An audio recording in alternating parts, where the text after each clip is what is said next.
So in this video, I'm going to carefully go through this question, which is about predicting the future position and velocity of an object that's moving through a fluid and subject to a drag force.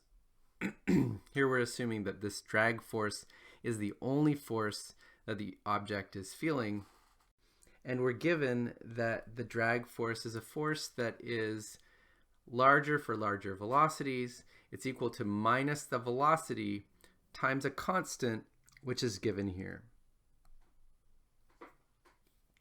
So let me quickly review how we're going to deal with this problem. And there's two basic things that we'll need. The first one is that the rate of change of the position of an object is equal to the velocity.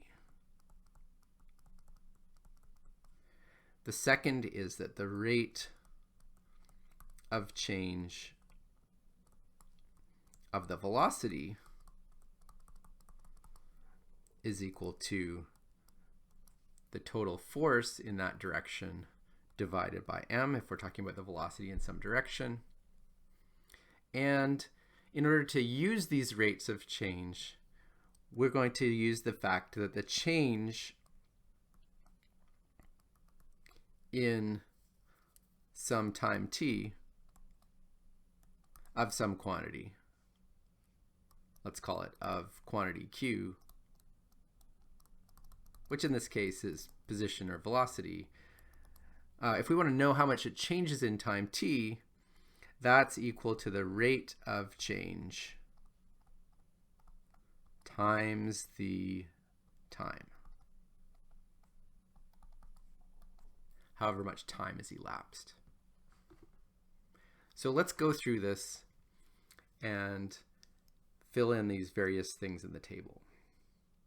So we start out at time 0, and we know that the position is 2 meters and the velocity is 3 meters per second, apparently to the right. And so our first step, the first thing that we're asked to compute, is the force on the object. And so this is going to be useful because we need it to calculate the rate of change of velocity.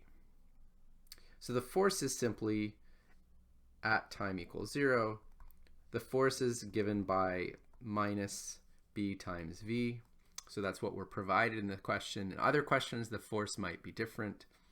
So in this question, there's only this one force. And so we take 0.5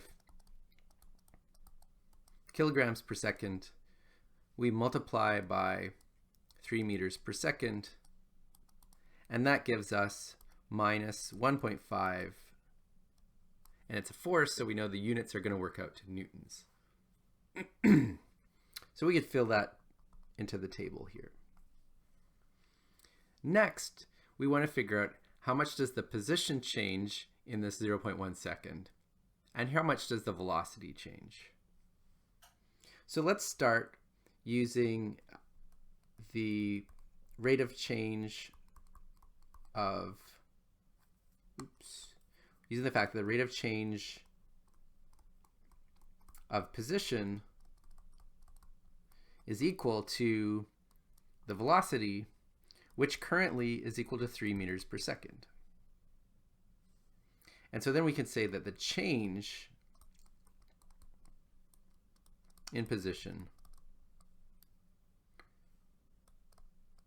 from 0 seconds to 0.1 seconds is equal to that velocity times the time change. And so that's equal to 3 meters per second times 0.1 seconds, which is equal to 0.3 meters. That's it, 0.3 meters. Because the seconds cancel with the 1 over seconds. And so we could say that the position of the object changes by 0.3 meters. Let's talk about the velocity now. So the rate of change of velocity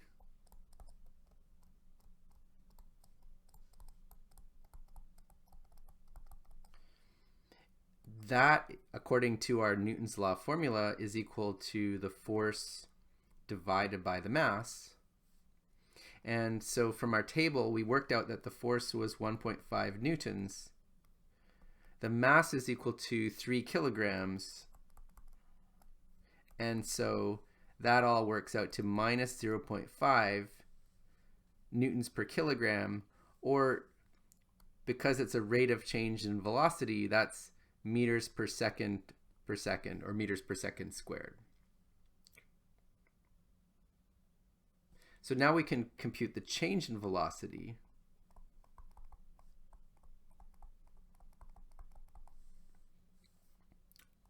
Again, from 0 seconds to 0.1 seconds. And so that's going to be equal to this rate of change that we just calculated times the time. Or in other words, F over m times 0.1 seconds, which is equal to minus 0.5 meters per second squared times 0.1 seconds, which is minus 0.05 meters per second.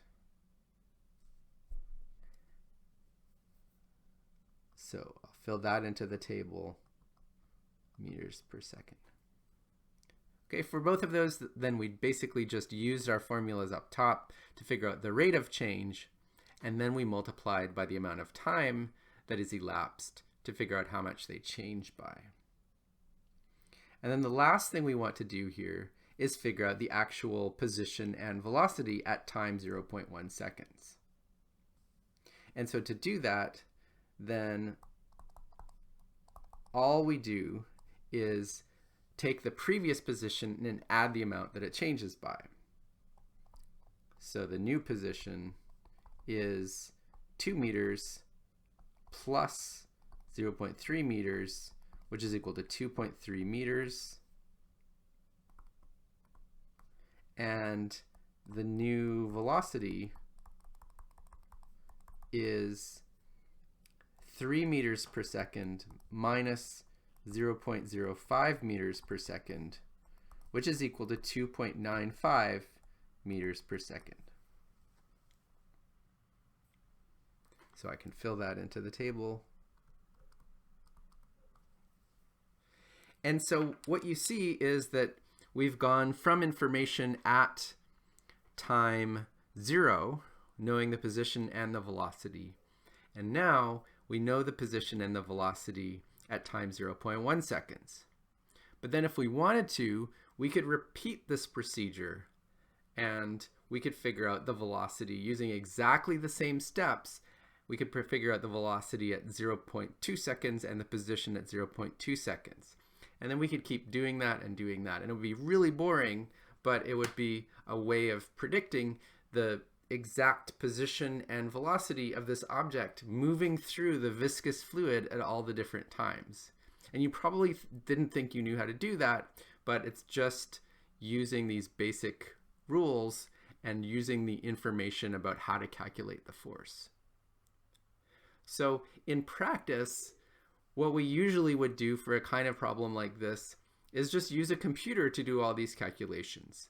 And next time I'll be showing you just a simple computer program, just a simple simulation where we'll tell the computer to do this and we'll watch it do all these calculations, as many as we want. We could have it do this 1,000 times in an instant.